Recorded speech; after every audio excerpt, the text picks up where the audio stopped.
سورہ عبسہ مکی ہے، ہجرت سے پہلے اس کا نزول ہوا۔ قرآن پاک کی ترتیب کے اعتبار سے اس کا نمبر 80 ہے، نزول کے اعتبار سے اس کا نمبر 24 ہے۔ اس میں 42 آیتیں ہیں اور ایک رکوع ہے۔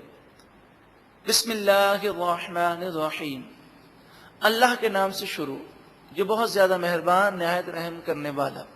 پہلے یہ مسئلہ سمجھ لیجئے کہ یہ ہم کئی مرتبہ سن چکے ہیں کہ اللہ تعالی خالق کائنات ہے، وہ انبیاء کا خالق ہے، مالک ہے، وہ جس طرح کلام کرے اس کی مرضی مشیت، اور انبیاء اس کے مقبول بندے ہیں، وہ جس طرح عاجزی کریں یہ ان کی عاجزی ہے، ہمیں بے ادبی کرنے کی اجازت نہیں۔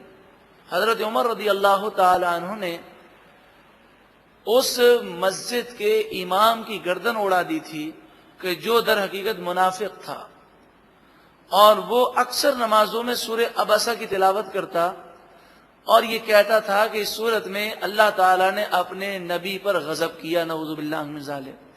تو آپ نے اس کو بلایا اور فرمایا کہ تو عبسہ کی تلاوت اکثر نمازوں میں کیوں کرتا ہے، تیرے دل میں نفاق ہے۔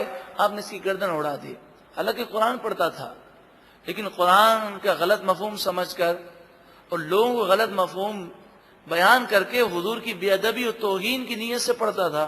تو آپ نے فرمایا تیرے دل میں حضور کی تعظیم نہیں تو منافق ہے۔ واقعہ اس طرح ہوا کہ نبی اکرم صلی اللہ علیہ وآلہ وسلم نے کافر سرداروں کو جمع کیا۔ کافر سردار کبھی کوئی بات سننے کو تیار نہ تھے، بڑی مشکل سے وہ تیار ہوئے۔ اب جب آپ گفتگو کرتے ہیں تو آہستہ آہستہ گفتگو کرتے کرتے ایک ایسے پوائنٹ پر پہنچتے ہیں، آپ نے بھی دیکھا ہوگا کہ جب ایک ماحول بن جاتا ہے، اب وہ کافروں میں سے بعض کافروں کو ایسا لگا کہ وہ بات کو سن رہے ہیں، سمجھ رہے ہیں۔ اس دوران حضرت عبداللہ بن ام مکتوم جو نابینا صحابی ہیں، انہوں نے نہ تو دروازہ کھٹکھٹایا، نہ سلام کیا، نہ اجازت طلب کی، اور حالانکہ یہ سب منع ہے۔ کسی گھر میں داخل ہوں تو دروازے دستک دیں، سلام کریں، اجازت طلب کر کے گھر میں داخل ہوں۔ پھر کچھ لوگ باتیں کر رہے ہوں تو جب تک اجازت طلب نہ کی جائے ان کی باتوں میں مخل نہیں ہونا چاہیے، یہ شرعی مسئلہ ہے۔ لیکن حضرت عبداللہ بن ام مکتوم سے یہ لغزش واقع ہوئی کہ نہ تو انہوں نے دروازے پہ دستک دی، نہ سلام کیا، نہ انہوں نے اجازت طلب کی، نہ وہاں جا کر انہوں نے یہ سوچا کہ حضور صلی اللہ علیہ وآلہ وسلم کس سے باتیں کر رہے ہیں، نہ جانے کون سی باتیں ہو رہی ہیں۔ انہوں نے جا کر چیخنا چلانا شروع کر دیا اور کہا یا رسول اللہ صلی اللہ علیہ وسلم مجھے نصیحت کیجیے۔ تو اب جو ایک ماحول بنا تھا وہ ماحول ٹوٹ گیا اور کافر اٹھ کر چلے گئے۔ تو اس سے نبی اکرم صلی اللہ علیہ وآلہ وسلم کو دکھ پہنچا۔ آپ نے خیال کیا کہ یہ کافر ہو سکتا تھا کہ کسی کی بات سمجھ میں آ جاتی، چلے سمجھ میں نہ بھی آتی تو کل بروز قیامت حجت تو قائم ہو جاتی، تو یہ تو آتے رہتے ہیں، مجھے بعد میں پوچھ لیتے، گو کہ نابینا ہے لیکن کسی اور سے تو پوچھ سکتے تھے کہ اس وقت نبی اکرم صلی اللہ علیہ وآلہ وسلم کسی کام میں مشغول تو نہیں ہے۔ تو غلطی حضرت عبداللہ بن ام مکتوم کی تھی، اور عقید جہاں صلی اللہ علیہ وآلہ وسلم کا ناگواری کے آثار آپ کے چہرے پر ظاہر ہونا بھی بالکل صحیح تھا۔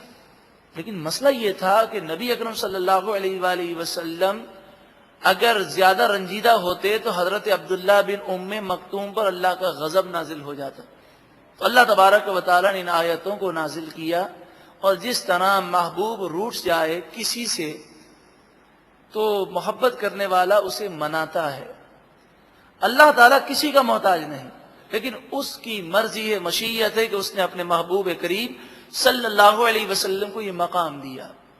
تو آپ سے جو کچھ فرمائے گا اس کا خلاصہ یہ ہے کہ محبوب اس غریب کا تو آپ کے سوا کوئی نہیں ہے، اگر آپ روٹھ گئے تو یہ کس کے در پر جائے گا۔ اور پھر کافروں کی مذمت کی گئی، اور پھر فرمایا گیا یہ کافر جو آئے تھے یہ ایسے تھے کہ یہ ہدایت پذیر نہ ہوتے، تاکہ آپ کے دل میں جو رنج ہے وہ دور ہو جائے۔ تو یہ سورت تو نبی اکرم صلی اللہ علیہ وسلم کے مقام و مرتبے کو بیان کرتی ہے کہ اللہ تعالیٰ آپ کے رنج کو دور کر رہا ہے۔ لیکن جب دل میں نفاق ہو، آپ نے دیکھا ہوگا کوئی اگر ہم سے دشمنی کرے تو ہر اچھی بات کا بھی وہ غلط مطلب نکال لیتا ہے۔ تو جس کے دل میں بغض رسالت ہے، جو نبی اکرم صلی اللہ علیہ وسلم کے عیب ہی ڈھونڈتا رہتا ہے، جس چیز میں عیب نہیں اسے وہاں بھی عیب نظر آتا ہے۔ بسم اللہ الرحمن الرحیم، اللہ کے نام سے شروع جو بہت زیادہ مہربان نہایت رحم کرنے والا۔ عبسا، انہوں نے ناگواری کے آثار ظاہر کیے۔ عبسا کا معنی چہرے پر ناگواری کے آثار ظاہر ہوئے۔ وتولا، اور انہوں نے اس پر توجہ نہ دی۔ آپ سمجھا رہے تھے تو آپ نے سمجھانے پہ توجہ رکھی، اور حضرت عبداللہ بن ام مکتوم کی چیخ و پکار پر آپ نے توجہ نہ دی، لیکن کافروں کو تو بھانا چاہیے تھا، وہ اٹھ کے بھاگ گئے۔ جیسے اگر کوئی تقریر کر رہا ہو، کوئی اٹھ کر چیخ و پکار کر دے، تقریر کرنے والے کو چاہیے کہ وہ اپنی توجہ تقریر پہ کرے، لیکن جب بہت زیادہ شور شرابہ کرے تو بس اوقات تقریر کرنا مشکل ہو جاتا ہے۔ ان جاءہ الاعمی، جب ان کے پاس ایک نابینا آیا، اعمیٰ کے معنی نابینا۔ وما یدریک لعلہ یزکا، آپ نے توجہ نہ کی، ہو سکتا ہے وہ نابینا زیادہ ستھرا ہو جائے، او یذکر، یا وہ نصیحت حاصل کرے، فتنفعہ الذکریٰ، پھر وہ نصیحت سے فائدہ اٹھائے۔ اما من استغنا، بہرحال جو بات سننے کو تیار نہیں، فانت لہ تصدی، آپ ایسے کریم ہیں کہ انہیں بھی ہدایت پر لانے کی کوششیں کرتے ہیں۔ وما علیک الا یزکا، اے محبوب آپ ان کافروں کے اٹھ کر جانے پر رنج نہ کریں، ان لوگوں کا پاک کرنا آپ پر کوئی لازم نہیں ہے، اگر یہ ہدایت پذیر نہیں ہوتے تو ان کا اپنا قصور ہے۔ وَأَمَّا مَنْ جَاءَكَ يَسْعَىٰ، اور بہرحال وہ شخص جو آپ کے پاس بھاگتا ہوا آیا، وَهُوَ يَخْشَىٰ، حالانکہ وہ اللہ تعالیٰ سے ڈرتا ہے، فَأَنْتَ عَنْهُ تَلَاهَا، پھر آپ نے اس کی طرف توجہ نہ فرمائی۔ کَلَّا إِنَّهَا تَذْكِرَةٌ، بے شک ضرور یہ نصیحت ہے۔ یہ تقریباً 10 آیتیں ہیں جس میں اس واقعے کی طرح اشارہ کیا گیا اور نبی اکرم صلی اللہ علیہ وآلہ وسلم کے رنج کو دور کیا گیا۔ نبی اکرم صلی اللہ علیہ وآلہ وسلم نے عبداللہ بن ام مکتوم کی اس حرکت کو معاف کیا، اور پھر آپ نے انہیں وہ مقام دیا کہ جب آپ نبی اکرم صلی اللہ علیہ وآلہ وسلم جہاد کے لیے باہر جاتے تو اپنی جگہ پر عبداللہ بن ام مکتوم کو مسجد نبوی کا امام بنا کر جاتے، کیونکہ اس وقت تو سارے معذور ہی لوگ مدینے میں ہوتے اور جہاد میں تمام تندرست لوگ چلے جاتے، تو حضرت عبداللہ بن ام مکتوم کو چونکہ وہ نابینا تھے، ان پر جہاد فرض نہ تھا، تو وہ مدینے میں رہتے اور مسجد نبوی شریف میں نمازیں پڑھاتے۔ کلا انہا تذکرہ، بے شک ضرور یہ نصیحت ہے۔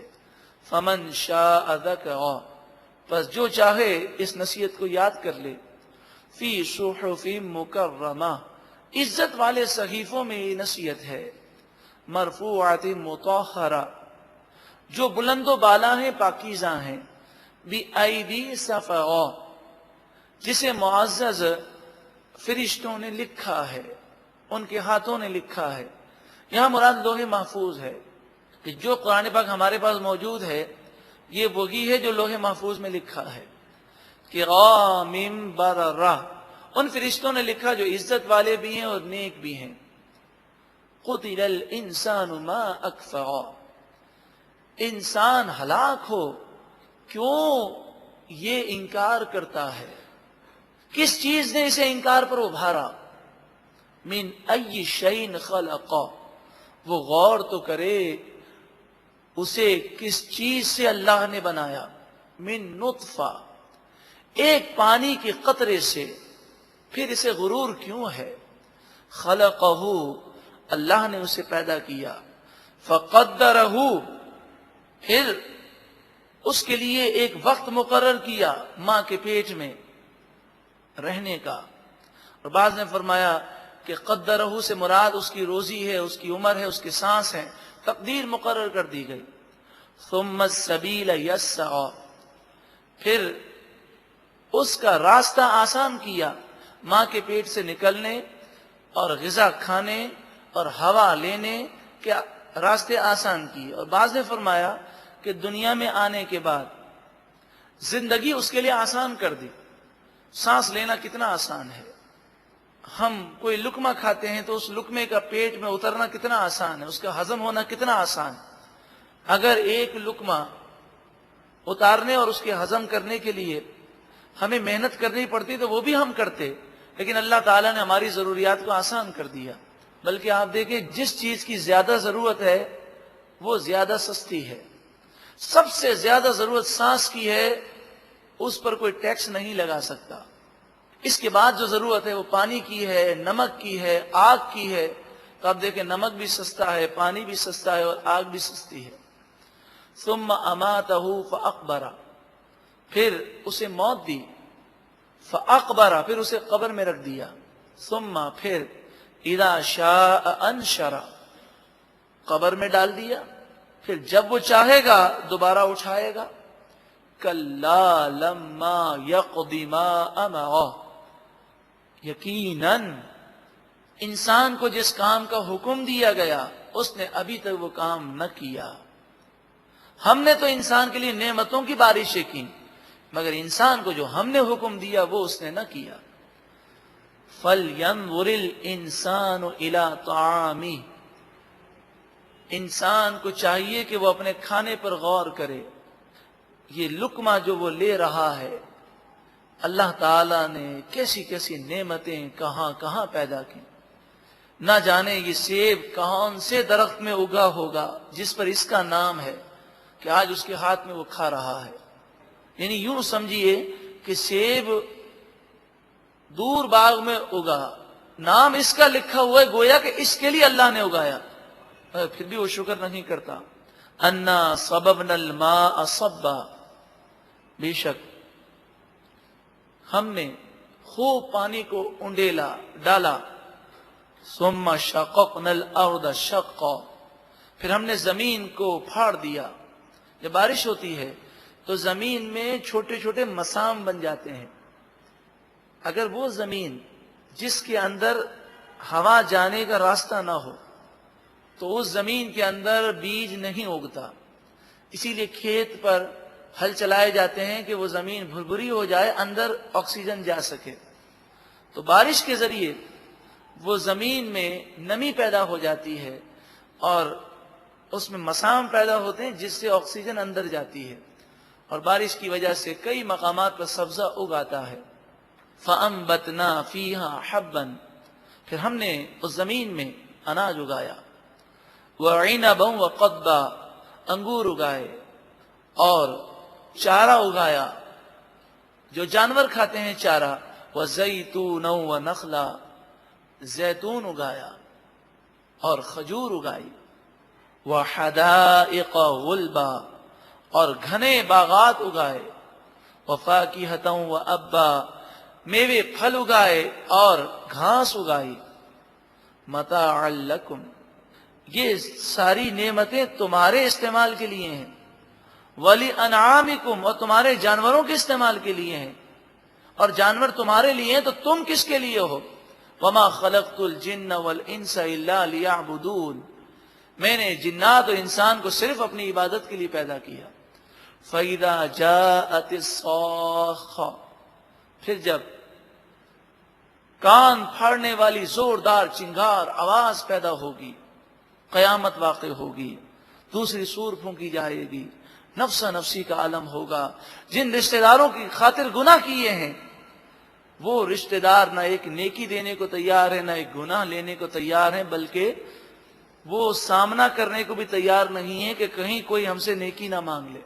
یوم یفر المرء من اخیہ، اس دن آدمی اپنے بھائی سے بھاگے گا، وامہ وابیہ، اور اپنی ماں سے اور اپنے باپ سے دور بھاگے گا، وصاحبتہ، اور اپنی بیوی سے دور بھاگے گا، وبنیہ، اور اپنی اولاد سے دور بھاگے گا۔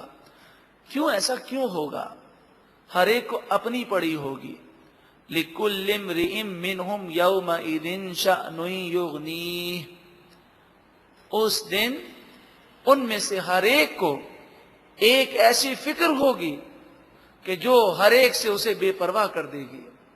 خود انسان ایسی مصیبت میں پھنسا ہوگا. وجوہ یومئذ مسفرہ، اس دن کچھ چہرے روشن چمکدار ہوں گے. ضاحکۃ، ہنس رہے ہوں گے. مستبشرہ، خوشیاں منا رہے ہوں گے. ووجوہ یومئذ علیہا غبرہ، اسی لیے تم دعا کرتے ہیں یا اللہ دونوں جہاں کی خوشیوں سے مالا مال فرما. تو کچھ چہرے اس وقت خوشیاں منا رہے ہوں گے.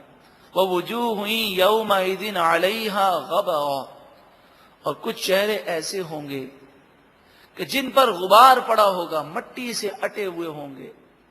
یعنی مراد یہ ہے کہ وہ رسوائے زمانہ ہوں گے، چہرے کالے پڑ چکے ہوں گے، شرمندگی اور ندامت ہوگی. ترہقھا قطرہ، ان کے چہروں پر کالا پن، سیاہی چڑھی ہوگی، ان کے چہرے کالے ہوں گے. اولئک ھم الکفرۃ الفجرہ، یہ وہ لوگ ہیں جو ناشکرے ہیں اور گناہ کرنے والے ہیں.